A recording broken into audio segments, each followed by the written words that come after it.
ሻሎም ቤተሰብ ኣምላኽ ሰላም ኣምላኽ ንሳኹም እዩ ካብ ኣገልግሎት ጸጋን ሓቀን ዘላኣኽ እዋናዊ መልእኽቲ እዩ ኢየሱስ ክርስቶስ ወዲ ኣምላኽ እዩ ንመዓንቲ ሒዘ መጽ ዘለኹ እንታይ እንድሕሪልና ሓደ ነገር እዩ ማለት ርግጸኛ ነዚ ሓቂ እዚ እንድሕር ሒዝናዮ እዚ ሓቂ እዚ ሕጂ እንድሕር በሪህልና ካብቲ ናይ ድንግርግር ዓይነት ህይወት ወይ ከዓ ካብዚ ናይ ምጥርጣር ዓይነት ህይወት مش ملغاق يكونلنا ወይ ከዓ መፍታሕ ይኮነልና ኣብ ህይወትና ድማ ዓቢ ለውጢ ከምጽዩ ኢየሱስ ክርስቶስ ጎይታ እዩ ስለምንታይ ናይ እግዚአብሔር ቃል ወምን ስለዝኾነ ናይ እግዚአብሔር ቃል ኃይል ስለዘለዎ ናይ እግዚአብሔር ቃል ህይወት ስለዘለዎ ማለት እዩ ኢየሱስ ክርስቶስ ጎይታ እዩ እዚ ድማ ሎማዓንተታይ ተርእስተይ እንድሕሪ ክንኣምኖ ዘለናስ እንሪኦን እንሰምዖን ድዩ ወይስ ሓቂ እዩ ዝብል ማለት እዩ እንታይ ለኩም ክንኣምኖ ዘለና እቲ ንሪኦ እቲ ንሰምዖ ኣብ ዙርያና ዘሎ ነገራት ወይ ዘጋጥመና ዘሎ ቃንዛና ሕማምና ምልክታት ኣካውንትና ጅባና እንሪኦ ነገር ዲና ክንኣምን ዘለና ወይስ ሓቂ እንታይ ማለት እዩ ነቲ ሪያሊቲ ዲና ክንኣምን ዝግበአና ወይስ ነቲ ትሩዝ ዝኾነ ወይ ከዓኒ ቃል ኣምላኽ ዝኾነ ሓቂ ዝኾነ ነገር ኢና ክንኣምን ዘለና ኣብ ዝብል እዩ ነዚአን ፍልልያተን ክርኢና ኣብ ክልተ ታሪኽ ናይ መጽሓፍ ቅዱስ ጌርና ኣብ ክልቲአን ጌርና ነዚ ነገር እዚ ከነሪእና ድስምዐኒ ኣብ ውሽጠይ ወይ ከዓ ድስምዐኒ ጥራሕ ዘይኮነ ከዓ ከምቲ ቃል ኣምላኽ ዝብሎ ኣብ ህይወትና ዓብ ለውጢ ከም ዝመጽእ ርግጽ ማርቆስ ምዕራፍ 5:21 ክነንብብ ኢና እዚ ታሪኽ እዚ ድማኒ ናይቲ መራሒ ጸሎት ዝነበረ ያኢሮስ ዝበሃል ኣብዚ ክልቲኡ ስለ ዘሎ እዩ ማለት እዩ ድስማዕ ዘሎ ዝሪኦ ነገር ኣሎ እቲ ሪያሊቲ ንብሎ ነገር ኣሎ ከምኡ ድማኒ ሓቂ ከዓ ኣሎ ስለዚ ነዚ ክልቲኡ እዚ ኣመዛዚኑ ማኣታን ክኸይድ ማለት ነየነይ ድማ ከኣምን ዘለዎ ማኣታን ክፈልጥ እዩ ማለት እዩ ካብዚ ታሪኽ እዚ ተሪእና እንታይ እንድሕሪልና ርአይኩም ብበይ ተቃል ከም በሐድሽ ድማ ኢየሱስ ብጃልባ ናብ ማዕዶ ምስ ተሳገረ ብዙሕ ህዝቢ ናብኡ ተኣከበ ኣብ ጥቓ ባሕሪ ከዓ ነበረ ኢሉ እዚ ኣብ ቅፍርናሆም እዩ ቅፍርናሆም ቦታ እዚ ካብ መራሕቲ ቤት ጸሎት ሓደ ያኢሮስ ዝስሙ መጸ ኢሉ ሪእኹሞ ካብ መራሒ ናይቲ ምኩራብ ማለት እዩ መራሒ ዝኾነ ስንታይ ገበረ ኢሉ መጽ ኢሉ ምስ ረኣዮ ንጎይታና ኢየሱስ ክርስቶስ ምስ ረኣዮ ማለት እዩ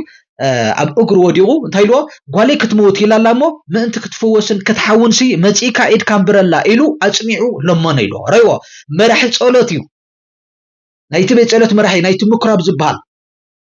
መራሒ ቤት ጸሎት እዩ ግን ከኣኑ ጓሉ እንታይ ኮይናተላ ብጣዕሚ ሓሚም ኣላ ክትመውት ቀሪባላ ስለዚ ሕጂ ረይዎ ነቲ ዝጎቶ ገዲፉ ንብሙሉኡ ነቲ ዝጎቶ ኣብዚ እኳ ዝረአ ነገር እኳ ኣሎ እዩ ናብ ኢየሱስ ኣይትልገቡ ምስ ነቢ ኢየሱስ እንታይ ትግበሩ ኣይትኸይዱ ንኢየሱስ ዝስዕቦ ዘበለ ማለት ተሓቢኦም እዮም ዝመጽዎ ከም ናይ ኒቆዲሞስ ሰሪናዮም ሲ ተሓቢኦም መጽኦም እዮም ናይ ኣምላኽነቱ እቲ ዝገብሮ ዘሎ ተኣምራት ካብ ኣምላኽ ተላኢኹ ከም ዝመጹ ዝምስክሩ ማለት እዩ እዚ ግን ጓሉ ስለ ዝሓወቶም ከዓ ሓንቲ ጓል እያ ማለት እዩ ሓንቲ ጓል እያ ስለዚ ዝተኸፈለ ይከፈል ኢሉ ይመጽኡ እንታይ ገይሩ ብግልጺ ማለት እዩ ንጎይታና ኢየሱስ ክርስቶስ መሕሰቦ ንኢየሱስ ብኸመይ ዓይኖም ዝጥምትዎ እዮም ፈሪሳውያን ኮነ ሰዱቃውያን ኮነ እቲኦም ኣብቲ ሃይማኖታዊ ዓይነት ስርዓት ዘለዎ እቲኦም ሃይማኖታውያን ብምሉኦም ዝበሃሉስ ብምንታይ ዓይኖም ጸላኢ ሕጊ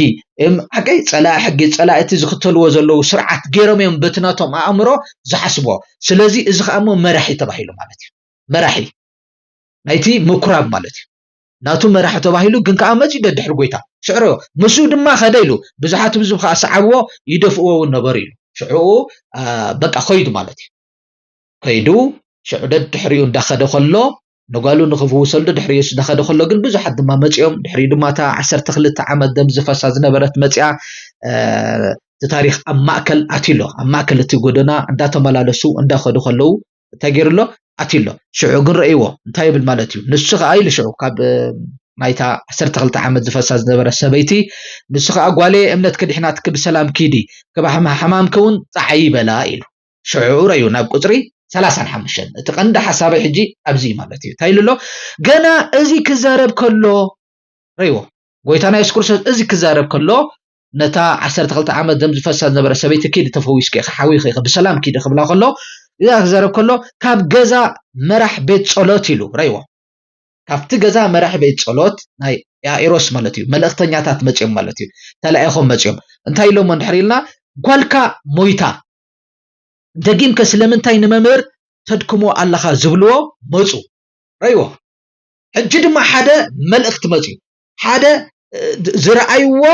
መጽኦም እነግርዎ ኣለዎ ጓልካ እንታ ኮይና ያ ሞይታ በቃ ሕጂ ንመምህር እንታይ ትግበሮ ኣይትኩም ካብ ንዑ ምስ ዓርሲ ኣቋርጽ ካብ ደድሕሪ ምኻድ ሕጂ ኣቋርጽ ሕጂ በቃ ያኽለካ ጓልካ ተኾይና ሞይታ ኢልዎ እዚ ተሪና ሕጂ መረጃ ዘለዎ ሓቂ ዝረአይዎ እዮም እንታይ ዝገብሩ ዘለዉ ዝዛረቡ ዘለዉ ማለት እዩ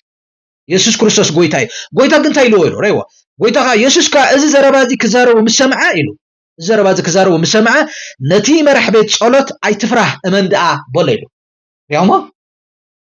ሕጂ ረይዎ ኣብ ክልተ ዓይነት ድምፂ ዘሎ ኣብ ክልተ ዓይነት ድምፂ ዘሎ ሕጂ እዚ ናቱ ምርጫ ይደሊ ማለት እዩ እንታይ ኢሎሞ እቲኦም ጓልካ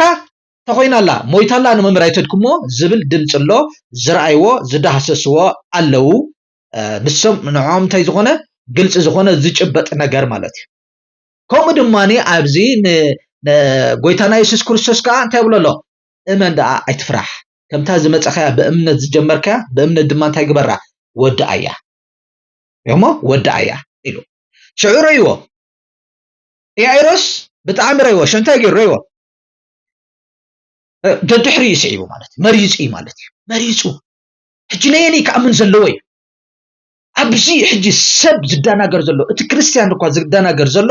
እቲ ብክርስቶስ ኢየሱስ ዝኾን ዝነገር ሕጂ ናይ ክርስቶስ ኢየሱስ ቃል እዩ ኣሚኑ ኸይዱ ናይ ክርስቶስ ኢየሱስ ቃል ናይታ እመን እምበር ኣይትፍራሕ ኣጅኻ ጓልካስ ክትፍወስ እያ ማለት እዩ ጓልካሲ ኦረዲ እንታይ ኮነትን እያ ጓልካ ኣይሞተትን እያ ማለት እዩ ሕጂ ዮ ኣብቲ ጭብጢ ነገር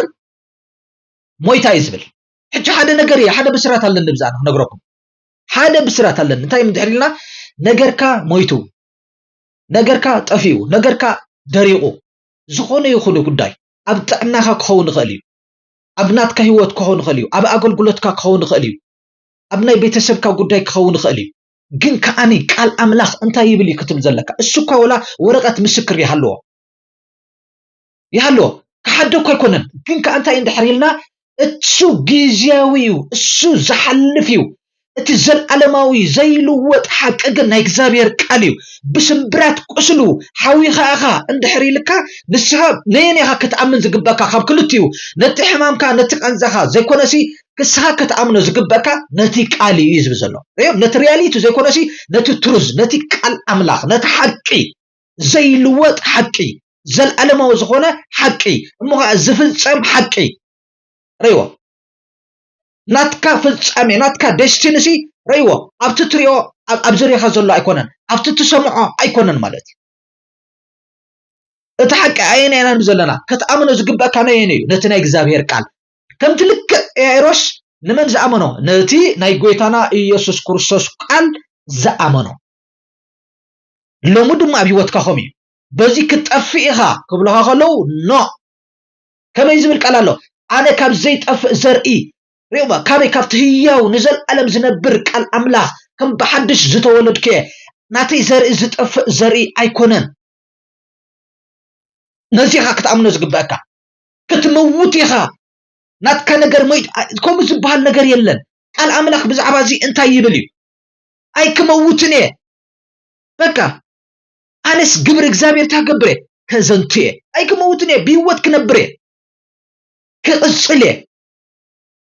بقى بزكوا عند سكخت كيدها بزكوا بقى عند قتل كخت كيدها كم عينت دمشي ولا دمش ترح يكون نقا كم ون كتر تخليها نجر عند قتل خيد كله نجر كان عند قتل اشتخ عند قتل كتكيد كله كتر تخليها مرة جاز اللو مالتي كتكحدو مالت كنا يكونن إزي جن مسيوتي أيك تصلني إزي أبي وتي أيك تصلني هيدا يا ما قدت أدقسي كم وقتها برهانيا فتصم معلتي كسع زخون عند وسخت يا تخيل إزي أنا زعمن ريوما جنينينا كان أمن زقبنا نتي نسمعه نتي نريديو ويس نتي قال أملاخ زبلو حقي نتي قال أملاخ زبلو حقي مالتي ريو دحريو بزي بطرسن يعقوبن يوحنس حو يعقوبن حدا كوا خصعبو ايفقدن ناب غزاتي مرح بيت صلوت كا اتو نابناي يائروس غزا اتيوم مالتي ጫው ዝብሉን ዝበኺን ብዙሕ ዋይ ዝብሉን ረአየ አኡ ማለት እዩ ነቲ ዝረአ ነገር ዝኣምኑ ነቲ ዝስማዕ ነገር ዝኣምኑ ነቲ ሪያሊቲ ዝኣምኑ አኡ ምስ ረአየ እንታይ ገይሩ ኣትዩ እዛ ቆልዓ ደቂሳ ላምበር ኣይሞተትን ስለምንታይ ጫው ትብሉን ትበኺን ኣለኹም በሎም ሃሌሉያ ረእይዎ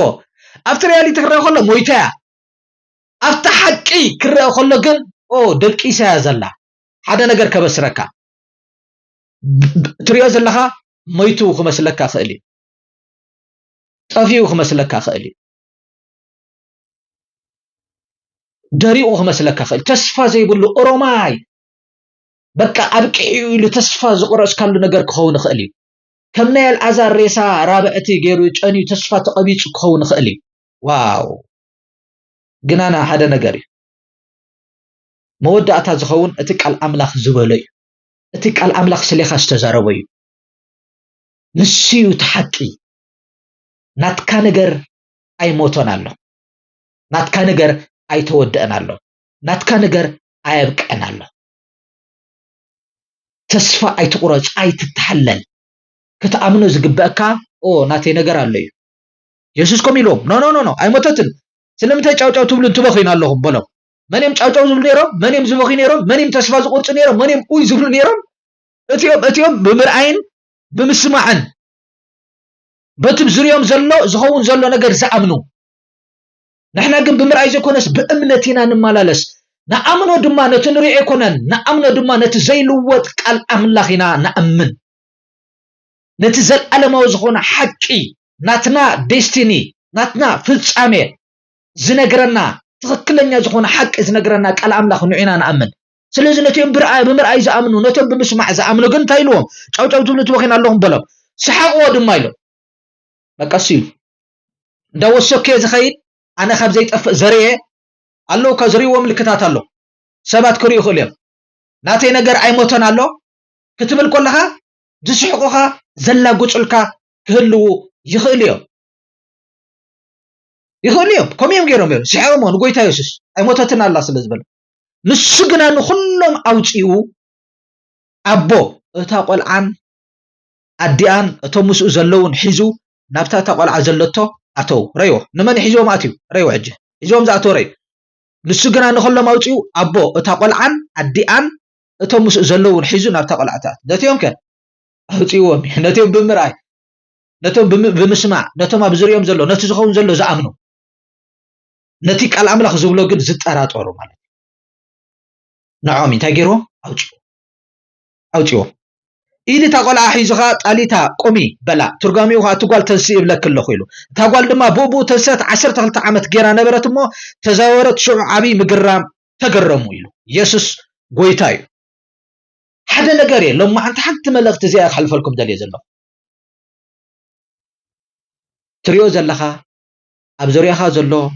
زقات مكا زلو دسمعكا زلو نسو أيكونن كتأمنو زلك أقاطي مكخون خالي كحدو أيكونن زبلكا قال أملاخ جنسي السعب هيوتك أي كتلني جيزياوي سها كتأمنو زلكا ريو بعفكك تزاربو زلكا ناتكا فلتت كخون زقبو ناتكا مردع كخون زقبو نتيك الأملاخ زبلو يحكي بسمبرات قسلو تفويس كاخا نابلكا تقال لسخا تاخد كون تخليخا كانزا سمعكا حاميم كاخون تخليخا جن اتحقي ريو اتزرد سمعك زلوس ايكونني كتأمنو زقبأكا نسخا نتي قال أملاخ لك ازي كهون كله بردعها لك ازي كهون كله امنتكا لك ازي كهون كله ناتكا اواج ناتكا زروا اتفوسي زقلت اتمسخا ايكتسلني اتجيزياويو حلافيو ايكتسلني بو يجي السعر بين بتي تأمنو يجي السعر بتي تأمنو يزو واحد مالتي يا أب أكاونتها جنزب زي كله خالي أب جبها جنزب زي كله خالي سيجمر إسها بكريستوس يسوس بمنفسه برخت أب سماء زتبارخ كاخا زرخا بروخي تبارك كاخا حجب جبها سلازي يلا حجب أكاونتها سلازي يلا أي تبارك كان مالته يكون كتأمل زجبك كسخانته مخان كاي بروخ مخان كاي برخت كاخاني